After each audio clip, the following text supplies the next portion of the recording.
परम सम्मानित मंच एवं प्यारे साथियों, मैं एक दो घटनाओं के माध्यम से अपनी बात कहने की कोशिश करूंगा। ये गुजरात के राजकोट में रहने वाली एक स्कूल अध्यापिका जयश्री बेन के जीवन की कहानी है। दुनिया की हर मां की तरह उस मां ने भी बहुत से सपने देखे, अपने इकलौते बेटे को खूब पढ़ाया लिखाया, अच्छी तालीम दिलाई। बेटा भी सफल हुआ, प्रोफेसर बन गया, डॉक्टर बहू से शादी हो गई, घर में पैसों की कोई कमी नहीं रही, जीवन में सब कुछ ठीक ही चल रहा था। लेकिन बुरे दिन कुछ ऐसे आए कि बूढ़ी मां को लकवा मार गया, पैरालिसिस हो गया, हाथ पैरों ने काम करना बंद कर दिया, तो मां अब बिस्तर पर पड़ी रहने लगी। एक रोज कुछ यूं हुआ बीमारी के दिनों में कि बेटे ने मां को सहारा देकर खड़ा किया। मां बड़ी खुश हुई कि मेरा बेटा मेरे बुढ़ापे की लाठी बन रहा है। बेटा मां को पकड़कर धीरे धीरे सीढ़ियों के सहारे छत पर ले गया। मां बड़ी खुश हुई कि मेरा बेटा मुझे धूप दिखाने ले जा रहा है। छत पर जाने के कुछ देर बाद बेटे ने अपनी मां को गोद में उठा लिया। मां खुशी से भाव विभोर हो गई कि मेरा बेटा जान गया है कि मुझे सीढ़ियों से चढ़ने उतरने में दिक्कत होती है, मेरा बेटा मेरी कितनी फिक्र करता है, मुझसे कितना प्यार करता है।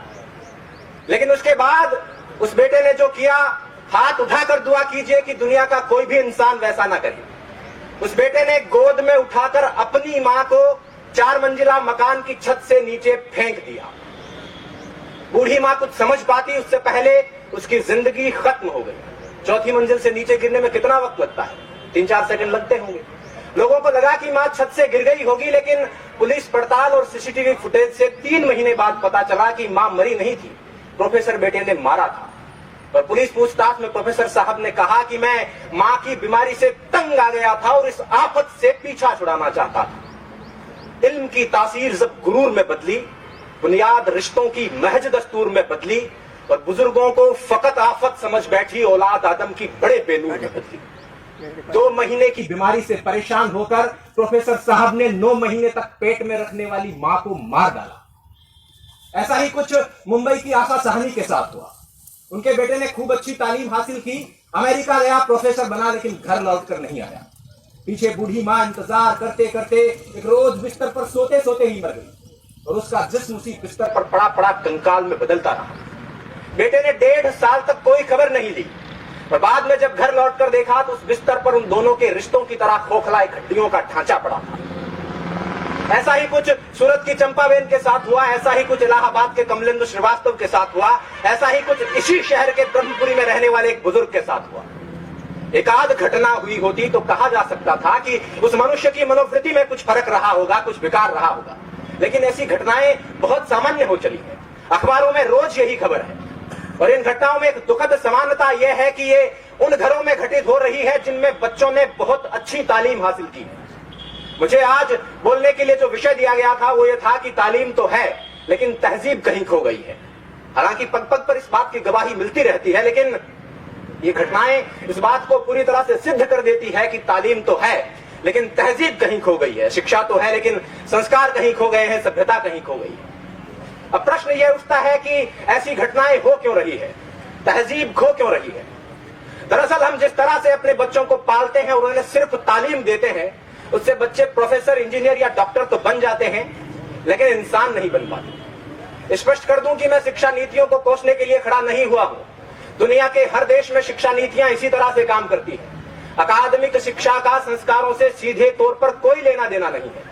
संस्कार देने का काम समाज करता है, परिवार करता है, माँ बाप करते हैं। और अगर संस्कार कहीं खो रहे हैं तो इसकी जिम्मेदारी उन्हीं की बनती है। बच्चा संस्कार कहां से सीखता है? घर से ही तो सीखता है। अब पहली बात तो यह कि बच्चों को घर में रखा ही नहीं जाता और यदि रख भी लिया जाता है तो स्कूल में और घर में कोई फर्क नहीं रखा जाता। हम सब जानते हैं कि संस्कार सिखाने की उम्र में माँ बाप बच्चों को रट्टा मारना सिखा रहे होते हैं। एक रोबोट की तरह, एक मशीन की तरह बच्चों को प्रोग्राम कर रहे होते हैं और 20-25 साल बाद उस मशीन में रिश्ते, संवेदना, प्यार, सम्मान और संस्कार खोजने लगते हैं और जब नहीं मिलते हैं तो परेशान होते हैं। तारे जमीन पर फिल्म का वो दृश्य याद कीजिए। माँ बाप बच्चे को बोर्डिंग स्कूल में छोड़कर रवाना हो रहे हैं। बच्चा पल्लू पकड़कर रोता है कि भीड़ में यूं ना छोड़ो मुझे, घर लौट कर भी आना पाऊं। माँ क्या इतना बुरा हूं मैं, माँ क्या इतना बुरा मेरी माँ। माँ बाप फिर भी निष्ठुर होकर चल देते हैं और जब बाद में बच्चा संवेदनहीन होने लगता है तो बहुत परेशान होते हैं। मैं ऐसे अनेक युवकों को जानता हूं जिनको उनके माँ बाप ने 7-8 साल की उम्र में घर से दूर अच्छी तालीम हासिल करने के लिए भेज दिया था। हालांकि इस बात में कोई दो राय नहीं कि वो अच्छा भविष्य बना लेंगे, अच्छा करियर बना लेंगे, लेकिन एक चीज जो मैं कई बार महसूस करता हूं वो ये है कि उनका अपने माँ बाप के साथ रिश्ता उतना मजबूत नहीं हो पाया है जितना सामान्यतः होना चाहिए। और यदि उनमें से कोई 20-25 साल बाद अपने माँ बाप को घर से निकाल देता है या वृद्धाश्रम में छोड़कर आ जाता है तो मुझे इस बात से कोई अचरज नहीं होगा। करता था सो क्यों किया, अब कर क्यों पछता है। बोया पेड़ बबूल का तो आम कहां से खाए। पहले जब प्यार बोया ही नहीं है, सम्मान बोया ही नहीं है, संस्कार बोया ही नहीं है तो उसके मिलने की उम्मीद क्यों करें। खैर मैंने काफी समय ले लिया है। अंत में चलते चलते बस इतना कहना चाहूंगा कि जयश्री बहन तो छत से फेंके जाने के बाद नीचे गिरते वक्त कुछ सोच पाई थी या नहीं सोच पाई थी मुझे नहीं मालूम, लेकिन अगर आपके साथ ऐसा हुआ, भगवान ना करे ऐसा हुआ, तो आप ये जरूर सोचेंगे कि तालीम के साथ तहजीब भी दे दी होती तो इस तरह नहीं बढ़ना पड़ता। और अगर आप इस पश्चाताप के साथ नहीं मरना चाहते हैं तो अपने आने वाली नस्लों को, अपनी पीढ़ियों को, अपनी औलादों को मशीन बनाने के बजाय मनुष्य बनाने की शुरुआत कर दीजिए। इन्हीं शब्दों के साथ मैं अपनी बात कर रहा हूं।